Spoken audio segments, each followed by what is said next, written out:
Salut tout le monde, c'est Raito, on se retrouve pour les spoilers du chapitre 260 de Jujutsu Kaisen.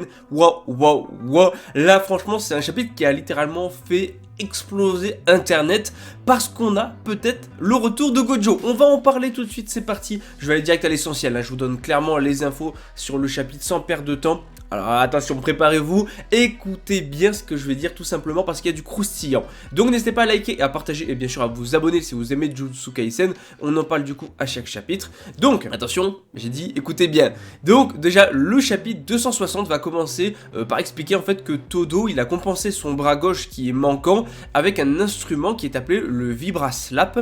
On verra la traduction exacte, qui se compose à la fois d'un bloc de pierre et d'un bloc de métal. Et maintenant il peut utiliser le Boogie Woogie sur les gens 50 fois en 1 minute. Ok, au moins c'est bien, on commence avec des petites explications sur l'utilisation du Boogie Woogie maintenant que Todo n'a plus qu'un bras, donc ça permet d'avoir un peu plus d'infos sur ça. En fait, en imposant du coup un vœu contraignant qui limite le nombre d'échanges proportionnels au nombre de collisions sur justement le Vibra Slap, donc son nouveau bras là, en fait Todo il a élargi du coup la cible, en fait il a élargi sa cible et il a élargi la zone qu'il peut toucher et maintenant il peut l'utiliser sur plusieurs cibles en même temps et a priori c'est comme ça qu'il a réussi à sauver tous les sorciers du domaine de Sukuna. Donc là, ça a l'air de nous confirmer qu'effectivement, ils ont bien survécu, que Todo semble avoir réussi à les sauver.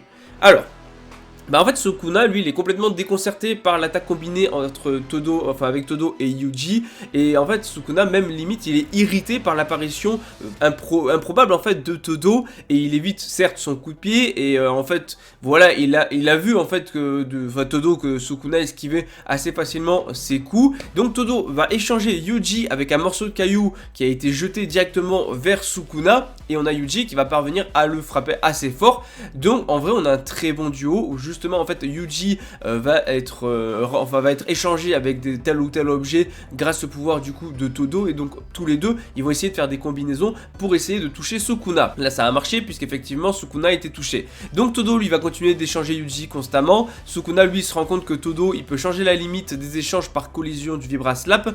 Par contre voilà, il va commencer un petit peu à s'acclimater, à s'habituer au Boogie Woogie. Et en fait il essaie de lire les mouvements de Todo et il s'imagine qu'il pourrait faire une feinte en fait la prochaine fois, tu vois. Donc il essaie de prévoir entre guillemets ce que va faire Todo avec son pouvoir.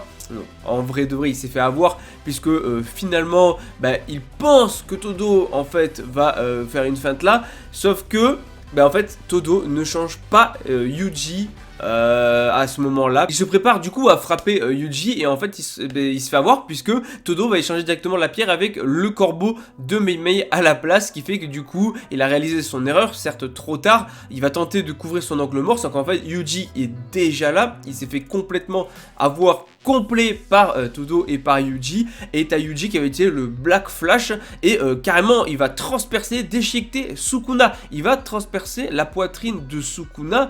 Vraiment c'est excellent, voilà, il le transperce comme ça, la scène est juste folle. On a Yuji, voilà, rappelez-vous Sukuna qui disait ouais Yuji il est naze tout ça, il vaut rien et tout. Sukuna, retiens bien, tu viens de te faire transpercer par ce mec là, t'as dit il était insignifiant. Voilà, et là il vient de te mettre très cher. Voilà, on va dire les termes. Maintenant du coup Sukuna il va tenter de lancer son domaine une fois de plus, sauf que en fait il va être arrêté par une mystérieuse silhouette.